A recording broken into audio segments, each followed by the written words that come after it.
Salut à tous et bienvenue sur la chaîne Happy Wedia. Cette vidéo, j'ai choisi de me présenter mon CV, comment je suis devenu développeur iOS et parler aussi de mon expérience. Alors j'ai commencé le développement iOS en 2010, donc là on est quasiment au début, hein, sachant que le développement, je pense, sur la plateforme s'est ouvert en 2009 avec iOS 3. On est déjà à plus de 10 ans, hein, déjà, hein. Et on a l'impression, je sais que c'est nouveau tout le temps, mais j'ai commencé il y a presque 10 ans, effectivement.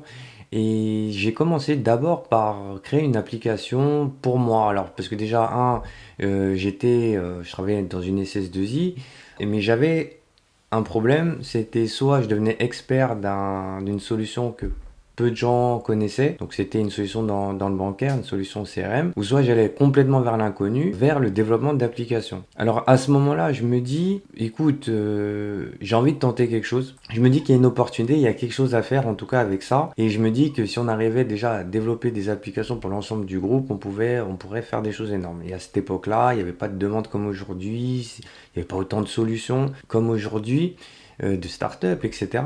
Du coup, j'ai choisi déjà de commencer par faire une petite appli, ce qui était déjà à la base pour moi, mais c'était pour écouter une radio que j'aimais beaucoup. Et je me suis dit, tiens, je vais essayer de faire une application pour cette radio. Cette radio, si c'est un petit peu tout le cheminement de la démarche, c'est-à-dire qu'il n'y avait pas de formation comme aujourd'hui, il n'y avait pas de solution toute faite, en tout cas. Il fallait lire la documentation brute, il fallait essayer de rafistoler à gauche à droite, parce que la communauté était très petite.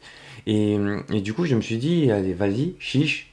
Et j'ai commencé par ça. Donc j'avais fait mon application DJWise Radio, qui était le point de départ. Et DJWise Radio, ça m'a permis de faire mes preuves déjà pour moi, déjà de faire un truc cool. Je pouvais écouter mes propres mix, je pouvais voir mon blog qui était un flux RSS à l'époque et des informations. Et en parlant autour de moi, les gens me disaient ah ouais, c'est super et tout, vas-y, est-ce que tu peux me l'installer? Donc j'ai commencé un peu comme ça. Et quand j'ai voulu m'intéresser au monde un peu plus professionnel. Alors moi j'ai un parcours aussi d'ingénieur informatique et pour dire que ça n'a pas suffi, c'est pas parce qu'on a fait des études informatiques, des choses comme ça, que ça veut dire que c'est bon, on peut tout faire. C'était loin d'être le cas pour moi. Et ce qui était intéressant, c'était de montrer, voilà, de faire, d'essayer. C'était pas du code propre, c'était pas quelque chose, mais c'était quelque chose qui fonctionnait et c'était quelque chose qu'on pouvait avoir dans les mains, on pouvait manipuler tout ça, c'était cool. Et quand j'en ai parlé à un de mes responsables, ça tombait pile au moment où en fait ma société, ma SS2I voulait lancer le pôle mobile en interne. Et j'ai pu avoir la chance de le rencontrer et de participer à cette première aventure. Et ce qui était marrant, c'est que en montrant tout simplement ce que je faisais, ça l'intéresse. Il dit bon tiens, vas-y, viens, on va bosser ensemble. Je le remercie encore parce que c'est aussi grâce à lui, Sébastien Jalot, voilà, qui m'a fait confiance, qui m'a permis de m'exprimer. Parce que quand on est junior, je l'ai été moi-même. C'est difficile, on n'a pas d'antériorité, on n'a pas de référence, on n'a pas d'expérience tout simplement. Mais j'avais la motivation, j'avais l'énergie, j'avais la volonté de faire. Et je pense que ça, c'est un des points clés vraiment quand on veut devenir développeur. Vraiment, vraiment. J'aurai l'occasion de faire aussi d'autres vidéos pour parler un peu de cette préparation, comment on fait. Après 6 mois d'expérience, 6 mois, je suis devenu lead développeur de l'application de Oui SNCF. Donc c'est l'application que des millions de Français et pas que utilisent, ne serait-ce pour réserver leurs billets de TGV et de train. Et la fierté que j'ai, c'est d'avoir été le premier ingénieur mobile. Ma mission, c'était d'internaliser le code source qui a été fait par une agence qui s'appelait Bakelite. Aujourd'hui, c'est Idean, que j'ai rejoint plus tard. Je l'expliquerai dans la suite de la vidéo. Et ma mission, c'était ça là.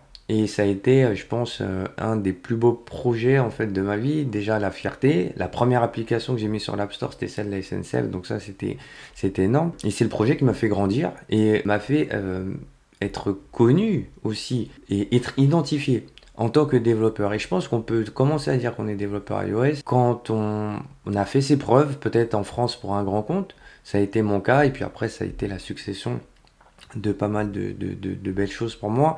Après, j'avais envie d'aller voir autre chose. Je me suis dit, tiens, vas-y, essaye autre chose. Donc j'ai démissionné de ma SS2I. J'ai travaillé pour une agence qui s'appelait Redshift et on m'avait proposé d'être chef de projet mobile junior. Donc en moins d'1 an et demi, déjà il y avait une progression de fou. Et étant donné que forcément pénurie et il n'y a pas beaucoup de profils déjà voilà, qui étaient sur ce secteur-là, ben, j'ai pu me positionner. Euh, donc des belles références hein, comme Énergie, David Guetta, l'application qu'ils avaient réalisée pour David Guetta, et j'en passe. Donc c'était vraiment ciblé très entertainment, un milieu qui me plaisait parce que j'étais moi-même disque jockey à ce moment-là. Et en avril 2013, j'ai choisi de me lancer en freelance et j'ai pu, bah, grâce toujours au projet Oui SNCF, qui s'appelait Voyage SNCF à l'époque, bah, on m'a rappelé. Donc Sébastien Duvernay aussi, que je peux citer aussi, qui a été un peu mon mentor. C'est celui qui m'a fait aussi confiance et qui m'a aussi propulsé. Voilà, donc je suis revenu, j'ai fait une mission de 5 mois et après tout s'est enchaîné. Donc après j'ai rejoint l'équipe Eurosport, octobre 2013 à janvier 2015. Donc j'ai travaillé sur le projet Eurosport Player et l'application News hein, pour tous les amateurs de sport. C'était un super projet. Alors quand on aime le foot comme moi, forcément c'était aussi une belle expérience où on peut allier plaisir et le travail. Donc ça, c'était cool. Et après, voilà, il y a plein de choses qui se sont enchaînées. Bon, après, on peut voyager, on peut aller sur des salons, etc. Donc il y a pas mal de vidéos, de rencontres que j'ai pu faire. Donc, pas mal de vidéos hein, qui sont aussi sur la chaîne. Et après, voilà, j'ai été lead dev aussi. Puis après, j'ai travaillé sur plusieurs grands projets chez EDF qui a été ma plus longue mission en tant qu'indépendant. Ouais, novembre 2015, mais avant ça, j'étais chez Bakelite, donc l'agence pour qui j'avais récupéré le projet et j'avais travaillé sur le projet LCL, oui, parce que je vais pas l'oublier.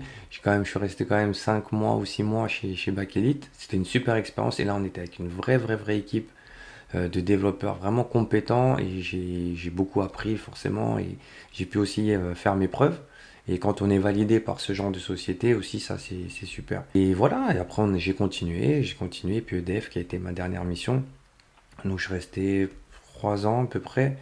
Et voilà, je travaille sur différentes applications, une application interne, un réseau social, on va dire, d'entreprise. Après, sur la fin, je travaille sur le projet Dom et Corse. Donc, c'est l'application EDF et moi, mais pour les territoires. C'est les mêmes équivalents. Donc, c'est Martinique, Guadeloupe, Guyane, Corse et Réunion. Donc, en fait, j'ai toujours eu de l'activité. J'ai jamais eu de pause. En tout cas, les pauses que j'ai pu prendre, c'était pour voyager sur des salons internationaux. Je suis allé à la conférence de Facebook, la F8. Bon, des vidéos sur la chaîne. J'ai rencontré Mark Zuckerberg. Il y a eu plein de choses. Instagram, Facebook, Google, j'en passe. Et voilà. Et c'est vrai que être développeur, ça m'a permis de voir beaucoup de choses qui m'ont dépassé parce que j'avais pas vu ça comme ça et de dire que ce qui est cool c'est d'avoir un impact, créer des produits vraiment qui sont proches des gens et que les gens aiment. Donc ça c'était super cool pour moi et du coup la suite de tout ça c'est je me suis dit j'ai envie de faire autre chose et là je me suis dirigé vers la formation et aujourd'hui je forme des personnes qui veulent se lancer aussi comme moi je l'ai fait et partager aussi mon expérience et ça je trouve ça valorisant, en tout cas, de pouvoir permettre à quelqu'un qui veut se lancer de dire bah, si toi aussi, moi si je l'ai fait, toi aussi tu peux le faire. Et aujourd'hui, voilà, je passe par des cours gratuits, on est sur des nouveautés, donc toujours sur iOS, avec SwiftUI, et j'essaie de proposer des vidéos en français, parce qu'il n'y a pas beaucoup de contenu en français, et le fait de le faire, je pense que c'est valorisant pour quelqu'un qui veut se lancer. Voilà.